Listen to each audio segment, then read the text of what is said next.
के 4000 बच्चों का भविष्य अंधकार में। लॉकडाउन के चलते मध्यम वर्गीय स्कूलों की फीस अभिभावक नहीं दे पा रहे हैं, जिससे स्कूलों की हालत बहुत ही दयनीय बनी हुई है। देखिए हमारी इस खास रिपोर्ट में। गुरुग्राम में लॉकडाउन क्या लगा, जैसे मानो हर गाड़ी के पहिए रुक गए हों। व्यापार रोजगार से लेकर हर किसी ने इस लॉकडाउन की मार को झेला है, लेकिन सबसे ज्यादा लॉकडाउन का असर गुरुग्राम के स्कूलों पर पड़ा है। जी हाँ, वो स्कूल लॉकडाउन से पहले जिसमें काफी चहल पहल रहती थी, लेकिन आज लॉकडाउन की वजह से स्कूल वीरान पड़े हैं। शिक्षा के मंदिर में कोई भी शिष्य शिक्षा ग्रहण करने के लिए नहीं पहुंच रहा है। गुरुग्राम में बड़े बड़े स्कूल तो अच्छी तरह से चल रहे हैं, लेकिन मध्य वर्ग और छोटे स्कूल तो पूरी तरह से बंद होने के कगार पर खड़े हैं। ऐसे में स्कूल संचालकों पर भारी मुसीबत आ पड़ी है। टीचरों को भी कई महीनों से सैलरी अभिभावक द्वारा फीस नहीं दिए जाने के कारण अटक चुकी है। अब ऐसे में स्कूल संचालक क्या करे? 4000 बच्चों को शिक्षा देने वाला शिक्षा का मंदिर आज गहरे संकट में फंस चुका है, क्योंकि जब तक अभिभावक स्कूल की फीस नहीं देंगे तब तक स्कूल द्वारा अपनी प्रगति पर नहीं चल पाएगा। सीडी इंटरनेशनल स्कूल के डायरेक्टर यशपाल यादव ने अपनी जुबानी अपने स्कूल पर आ रहे संकट के बारे में बताया। जिस तरह से आप सभी जानते हैं कि पूरे देश भर में कोविड-19 कोरोना वायरस के चलते यहाँ पर लॉकडाउन किया गया है और लॉकडाउन का अब चौथा चरण शुरू हो चुका है। पर ऐसे में क्या लगता है कि सभी के लिए ये लॉकडाउन फ़ायदेमंद है? क्योंकि कई जगह ऐसा भी देखा जा रहा है, अगर हम बच्चों के भविष्य की बात करें तो भविष्य यहाँ पर कहीं ना कहीं डगमगाता हुआ नज़र आ रहा है। क्योंकि यहाँ पर स्कूल जो हैं, हर तरह के स्कूल, अगर हम गुरुग्राम की बात करें तो गुरुग्राम शहर एक भरा पूरा शहर कहलाता है कि यहाँ पे हर तरह के स्कूल आपको मिल जाएंगे, चाहे वो मध्यम वर्ग के स्कूल हो, चाहे गरीब वर्ग के स्कूल हो, चाहे उच्च वर्ग के स्कूल हो। पर यहाँ पर जो मध्यम वर्ग के स्कूल हैं और गरीब वर्ग के स्कूल हैं, उनको काफ़ी चीज़ें यहाँ पे फेस करनी पड़ रही हैं, क्योंकि लॉकडाउन के चलते यहाँ पे लोगों को जो परेशानियाँ आ रही हैं, वो अगर हम अध्यापक की बात करें या स्कूल के बच्चों की बात करें या फिर उनके पेरेंट्स की बात करें, तो अलग अलग तरह से सबको परेशानी इस समय देखने को मिल रही है। क्योंकि अब यहाँ पे जो परेशानी आ रही है, हम बैठे हैं सीडी इंटरनेशनल स्कूल में। इस स्कूल में अगर हम अध्यापक की बात करें तो अध्यापक अपनी सैलरी को लेकर बात कर रहे हैं कि हमें सैलरी नहीं दी जाएगी तो हम यहाँ बच्चों को पढ़ाई नहीं कराएंगे। और अगर हम पेरेंट्स की बात करें तो पेरेंट्स कहते हैं कि हमें कहीं से कोई पैसे नहीं मिल रहे हैं तो हम बच्चों की फ़ीस नहीं देंगे। तो ऐसी सिचुएशन में आज सीडी इंटरनेशनल स्कूल के प्रधानाचार्य हमारे से बात करने जा रहे हैं। तो उन्होंने बताया कि इस तरह की सिचुएशन में आज हम खड़े हैं, तो इस समय हम बच्चों के भविष्य को लेकर बहुत चिंतित न हैं। तो इस चिंता को लेकर आज वो हमारे साथ बातचीत करने जा रहे हैं। तो आइए हम बात करते हैं सीडी इंटरनेशनल स्कूल के यशपाल यादव जी से। यशपाल यादव जी, क्या दिक्कतें आपको यहाँ फेस करनी पड़ रही हैं इस समय? क्योंकि जिस तरह से पता चला है कि आपके स्कूल में अध्यापक ने भी पीछे बैकअप कर लिया है, बच्चों को पढ़ाई नहीं करा रहे हैं, और इधर अगर हम पेरेंट्स की बात करें तो वो भी आपको कोऑपरेट नहीं कर रहे हैं, फीस नहीं दे रहे हैं स्कूलों की। तो क्या कहना चाहेंगे इस बारे में? देखिए, जहाँ तक बच्चों के अध्यापकों की बात है, अध्यापकों ने बैकअप नहीं किया है। हालांकि हमें ये समझ में आ रहा है कि हमें अध्यापकों की सैलरी देनी ही चाहिए, हर सूरत में देनी चाहिए, हर हालात में देनी चाहिए, क्योंकि अध्यापक अपने आप में बहुत सम्माननीय होते हैं और उनका घर भी, उनका परिवार भी उसी सैलरी से ही चलता है। तो इस इमरजेंसी के टाइम में, इस आपातकाल के टाइम में यदि अध्यापकों की सैलरी नहीं मिल पाई तो उनके घर परिवार का क्या होगा, ये सोचना हमारा दायित्व बन जाता है। और हमारी मजबूरी ये आ जाती है कि हमारा पूरा का पूरा इंफ्रास्ट्रक्चर, पूरा का पूरा सिस्टम अभिभावकों के फीस पर टिका होता है।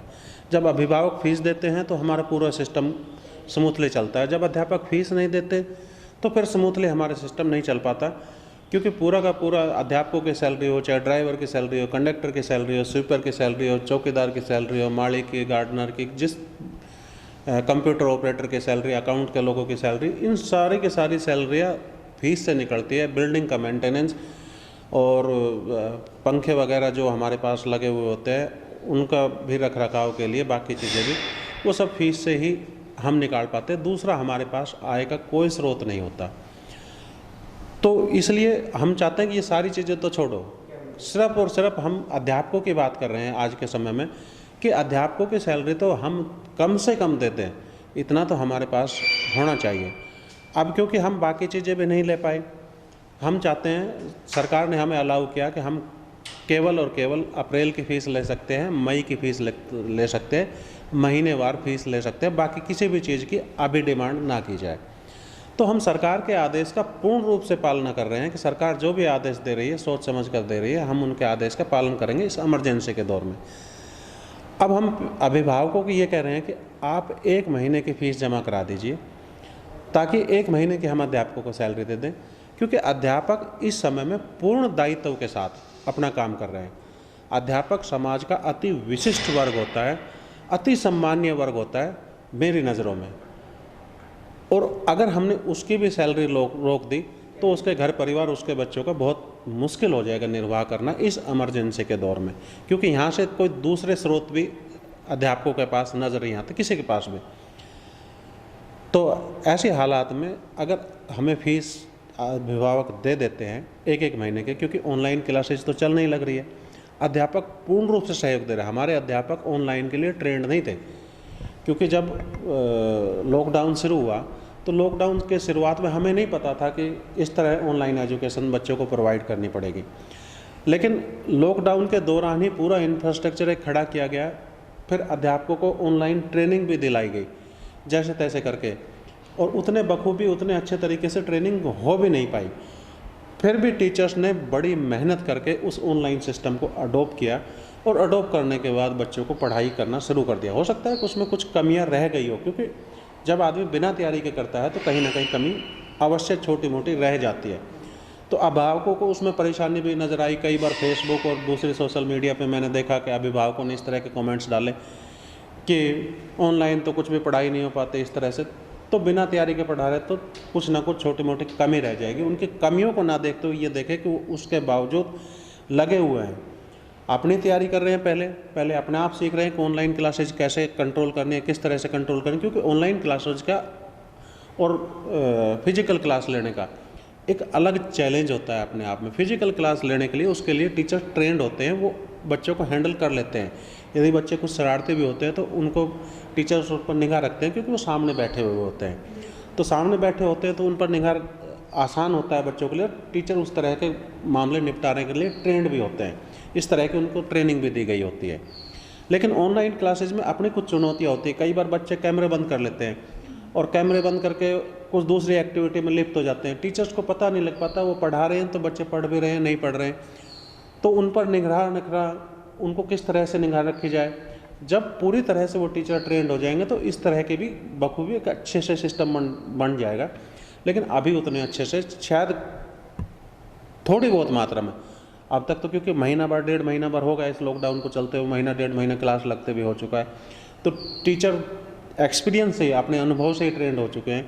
उनको समझ में आने लगा है कि बच्चे कहाँ शरारत कर सकते हैं और उस शरारत को बच्चे के शरारत से किस तरह से निपटा जाता है, किस तरह से बच्चों की काउंसलिंग की जाती है, किस तरह से पेरेंट्स के साथ लेकर बच्चों को उसको सॉर्ट आउट किया जा सकता है उस प्रॉब्लम को।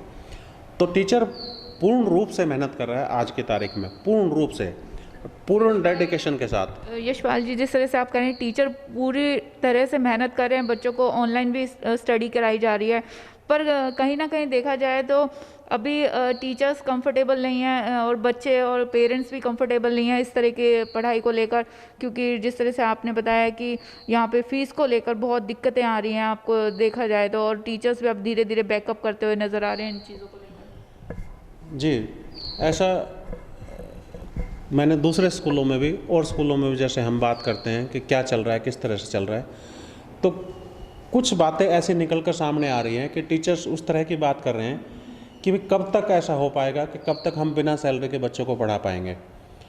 तो नेचुरल सी बात है कि यदि कोई काम करवाता है किसी से, चाहे वो टीचर्स हो चाहे वो दूसरे वर्ग हो, कोई भी वर्ग हो, जब उससे काम करवाया जाता है तो उसको सैलरी अति आवश्यक हो जाती है देनी, और एक हमारा दायित्व भी बन जाता है, एक हमारी मॉरल ड्यूटी भी बन जाती है कि हमें उसके जिससे काम करवाए उसकी सैलरी देनी ही चाहिए। पर क्योंकि हमारा पूरा सिस्टम फीस पर टिका हुआ है तो टीचर्स को तो कुछ आज नहीं तो थोड़े बहुत टाइम के बाद बैकअप करना ही पड़ेगा अगर हालात ऐसे ही चलते रहे, क्योंकि कोरोना का कुछ कहा नहीं जा सकता है कि कितने समय के लिए लॉकडाउन और रहे, कितने समय के लिए ऑनलाइन क्लासेज और चलानी पड़े। तो ये ऑनलाइन क्लासेज फ्री में टीचर्स मुझे लगता नहीं कि ज़्यादा दिन तक वो टीचर्स चला पाएंगे। ऐसा क्या लगता है यशपाल जी कि टीचर्स इतने दिन तक ये क्लासें नहीं दे पाएंगे?